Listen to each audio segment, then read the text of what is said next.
Hello and welcome to Ula Tea Leaf Readings. My name is Lenor and tonight I'm going to be reading your tea leaves. This is a horoscope for Aries. If Aries is your solar, lunar, ascendant / rising sign, then this is a message for you. All right, let's get started. And so tonight our card is the Prince of Wands.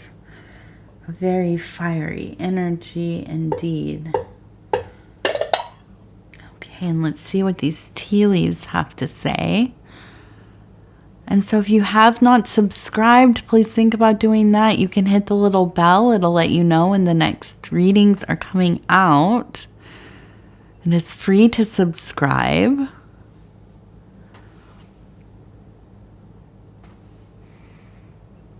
Okay, so interesting. I'll look at this one this way real quick.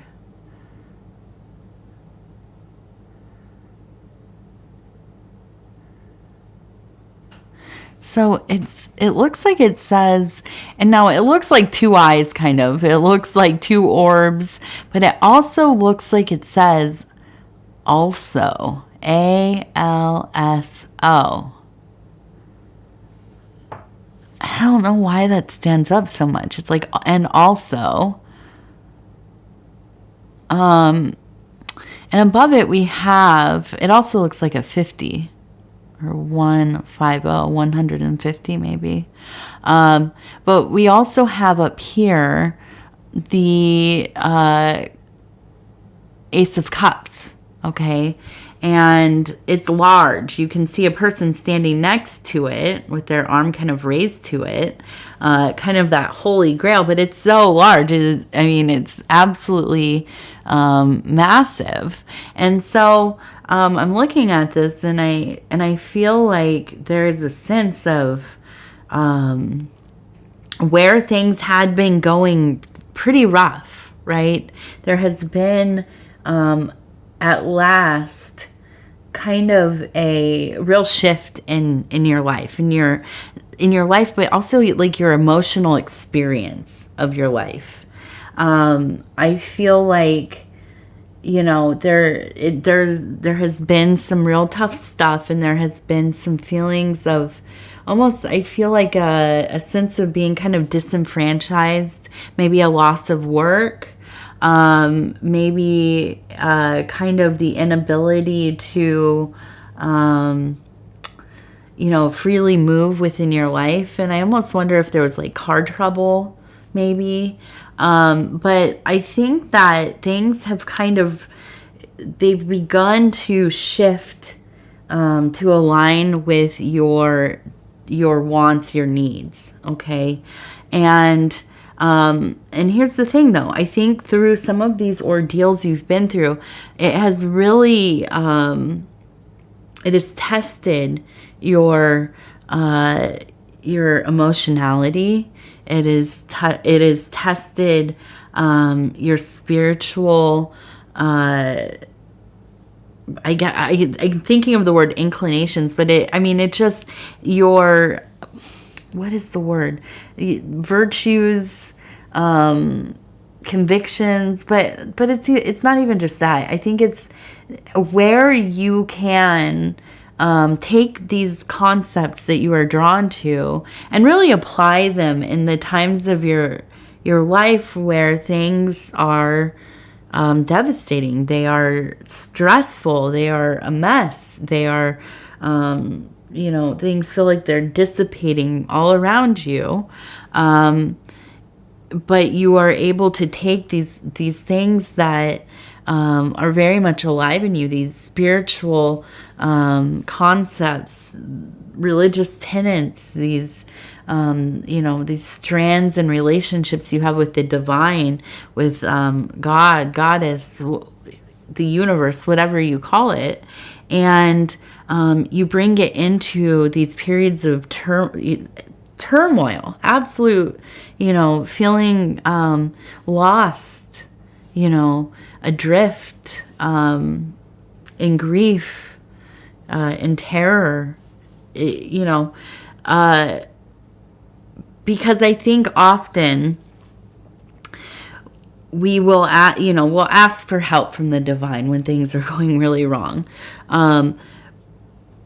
which we should, of course. But I think it's very easy to abandon our ideals, or the things that we may try to practice, but they don't feel necessarily like it's going to give you an immediate result. So we kind of we abandon them at times, and I know this because I've done it myself, but I do feel like you've come into this period of time where, no, you have really employed the techniques, and things that could be like mindfulness, or keeping an altar, praying, gratitude, whatever, speaking to the divine, going to maybe religious ceremonies, or services, or being in a community of spiritual people or religious people, and fellowship, and so on. And so I think that this has been something that's really, really helped in a lot of ways. Is it the ultimate fix? Probably not, right? There's a lot of factors that have to come together here. But I do think it is part of the overall picture, okay? And there is a completeness to kind of how beautifully, the circles are beautiful, and this one's not complete exactly, but this one is. And that large cup, there is a emotional maturity here.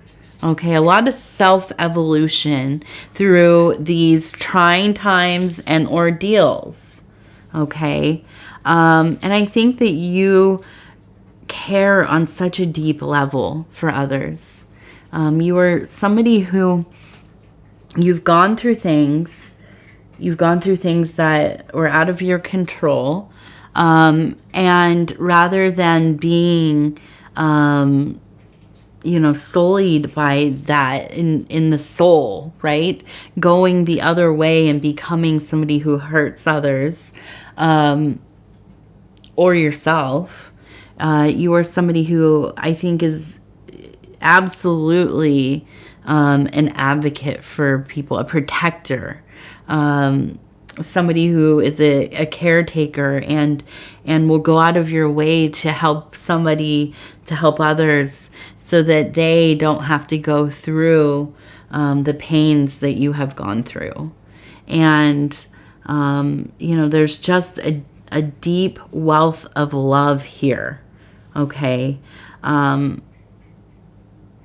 And I feel like life it's been changed. There's no going back to before. But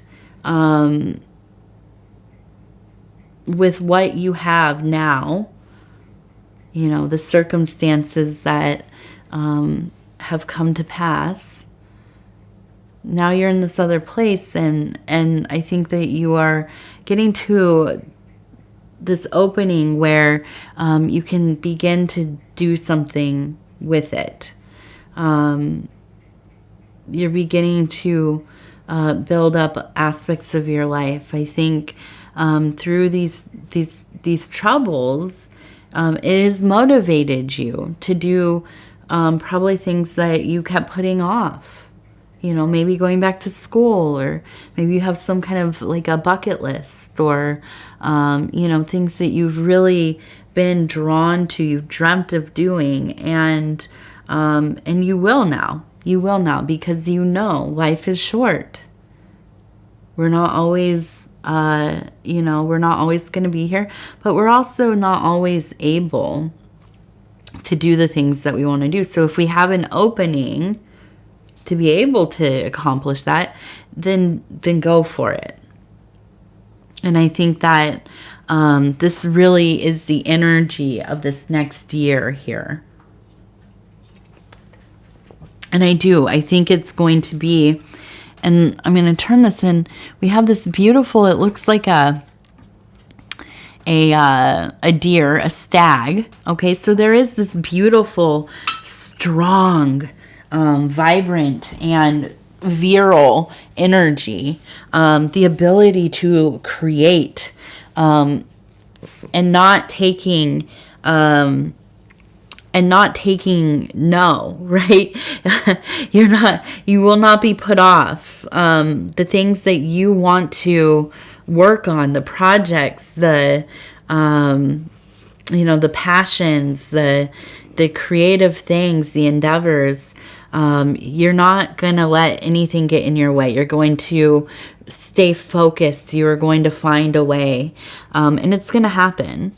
And I think that this will be a time where there will be an ease in finances, an ease in the worry kind of surrounding finances, you coming into a situation that fosters the vision you have for your life, and really you have that motivation to follow through, with whatever it is that you are wanting to do with yourself. And I feel like there's a creative aspect to it here. Aries is a very, you are a sign that lives in both worlds, right? All the time, I think. One in that kind of surreal or the outskirts of reality, and then you're good at getting things done in your mundane life as well. You're very imaginative. You experience, I think, probably beings or intelligences or what energies that kind of really come through to you. You're probably quite clairvoyant, psychic, and I think, at times this has been confusing, especially maybe when you were younger, transitioning into your adulthood. But I think now, this is a powerful place. I think that you understand things, you understand that it is a unique gift to be able to kind of traverse these in-between places, and bring back from it ideas, innovations, beautiful concepts, and paired with your abilities and your talent, and you stay on top of whatever you're doing. I think that you're really good at completing things. All of this is kind of a recipe for a beautiful life and a lot of success, and really being brave enough to follow your heart, So that is something very special indeed. Okay. So we have a cardinal here, and that means that somebody you love is coming to your garden to tell you that they love you. And I think this is somebody who has transitioned, a loved one who has transitioned, but they're visiting you, and I think that you've been thinking about them a lot lately. They are very much in your reality, and you feel them. I think you've been dreaming about them a lot. And then here, I wanted to point this one out too. We have it looks like it says S-H-E, maybe she, but it also looks like it maybe says shell, okay? Or Shelly. And that one seems important too. Okay, let's see. Oh, we have another cardinal. Okay, so they are really coming through heavily here. And I think that this is somebody who, if you thought of them in some way, I feel like there's this relationship to rabbits for some reason. Some kind of, maybe you had rabbits or they had rabbits, or maybe they kind of have the attributes of somebody who has a rabbit as like a totem. But I see the rabbit is kind of laying down, and I think of when I see the rabbits in my yard, especially in the spring and in early summer, they like to lay out in the sun and in the long grass, right? And they just kind of cuddle up there. And so, I kind of have this image of a rabbit kind of laying with their little legs out, and they have sun on their back, and they're just kind of taking a little bit of a rest from doing all of their rabbit business. And for whatever reason, your person who is coming through is showing this, and I think you will understand that relationship. TT, no, don't eat those. Come here, please. Oh. We have to give her a kiss. We knock them over. Be careful with those, Mama. Okay, let's see. Yes, so definitely that is quite an energy there. Now, we're going to go over here and look at the Divine Doors Oracle cards. I'm going to go ahead and flip through and stop where it feels right. Okay, and we have this kind of really aged door. It's beautiful. It has the lotus, it looks like, down here at the threshold. We'll turn this over. It says, the sacred lotus. Yes. Compassion and action. The chosen tool. I see now the lotus in your spirit's jewel. In your spirit's jewel. Yeah. I think when I was reading it, it made me think of the images of the lotus above the crown chakra, and the unfurling, right? And we know the lotus is prominent in different cosmologies or origin stories, creation stories, or is that what they're called? Creation stories? Yeah. And so, so a powerful symbol indeed, a beginning and an end as well. But when it is open, it is at its peak. It is at its, it is most ripe. It's most receptive, and so it is. Okay, Aries, I'm going to go ahead and tell you I love you. I love you. I love you. And I thank you for spending this time with me. It's always such an honor to be able to bring these messages to you. And if you would be so kind as to like the video, it really does help the channel so much. And if you have not subscribed yet, please think about doing that. You can hit that little bell. It'll let you know when the next readings are coming out. It is free to subscribe. And if you would like to leave a comment, please do. I would love to hear from you. And yeah, I guess that's it. The one thing I've been doing on here, I've been asking for recommendations for any kind of TV show or audio book that you really enjoyed. My husband and I, we've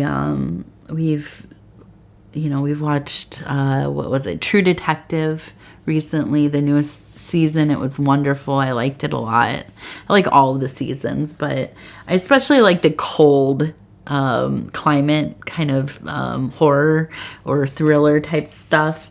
So it was definitely perfect for myself. And so anyways, I always have trouble like picking the next thing. Now then we watched after that, what was it called? The Last Sail of the Demeter or something like this. It was about the ship that brings Dracula from Bulgaria over to London. And And it was good. It was good. But now I don't know what to watch. So if you have any recommendations, and also, audiobooks as well. I like to listen to those. I have not, unfortunately, had time with our moving and things going on to be reading recently. So I've been listening to some audiobooks and it's fun. I've never really listened to books too much. I remember like once I listened to The Shining a while ago, years ago, and so this is also new to me. But yeah, if you have any recommendations, please put them in the comments, and I thank you and I love you, and we will talk in just a few days. Goodbye, Aries.